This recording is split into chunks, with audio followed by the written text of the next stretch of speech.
appreciate it. My name is Sydney Herndon, and I am part of the Pearson implementation team. And Cheryl and I want to thank you for taking time to be part of this after benchmarking session. This section will focus on activities primarily for campus and district administrators, but really everyone is welcome. Next week we are conducting an after benchmarking session primarily for teachers, so please share this information if you find this presentation helpful.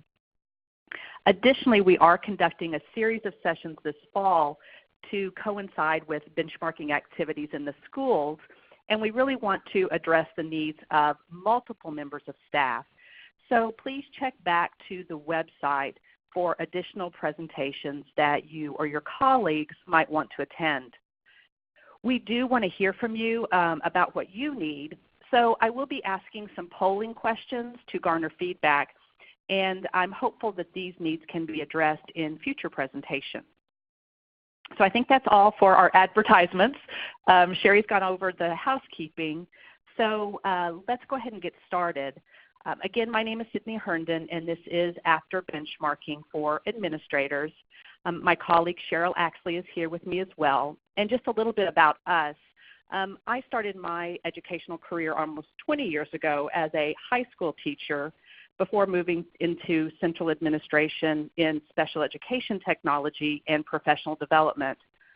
Later, I went to work for a small educational software company before we were acquired by Pearson, and that was almost 5 years ago. Cheryl has been in education close to 30 years, and she started her life off as an elementary school teacher before moving into campus administration and then into central administration. She too joined that small educational software company before we were acquired by Pearson. And we've both worked in large urban school districts, and we work closely together on a lot of professional development projects. That being said, just so you know a little bit about us, but one of us has probably been in a situation pretty similar to yours, so please let us know if you have any questions along the way. So today we will do a review of the basic benchmarking process. We want to make sure that we're all on the same page about benchmarking before we move on to the activities that occur after the evaluations are given. Then we'll talk about how to build a team and the processes that occur when reviewing the results of the benchmark, such as determining the student's present level of performance and progress monitoring activities like choosing interventions and setting a duration. The Oxford Dictionary defines benchmarking as something that can be measured and used as a standard that other things can be compared with. And the benchmark serves as a beginning or reference point. Each benchmark will establish its own standards. Benchmarking determines where a student is compared to their peers, and this comparison can be to other students at the school, or it can be compared to national norms. Benchmarking gives you an idea of a student's current level of achievement compared to prior benchmarking and compared to peers. And we're all used to benchmarking even though we don't really think about it. In our everyday life, we do maintenance on our car.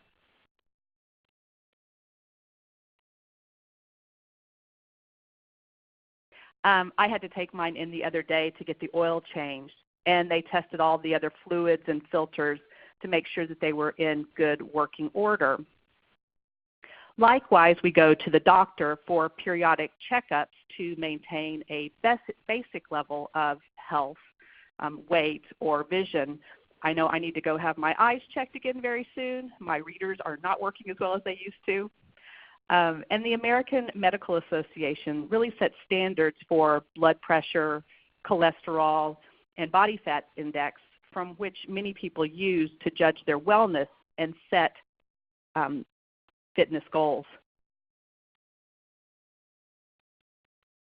Additionally, we also have inspections on our house, especially if we're building an addition or doing some remodeling to ensure that a certain standard is being met.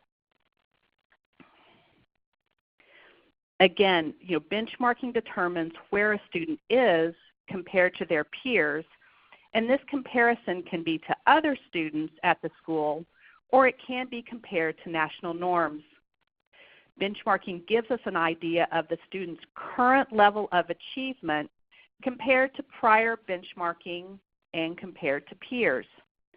For math specifically, researchers and employers recognize that STEM skills, our science, technology, engineering, and mathematics, are and will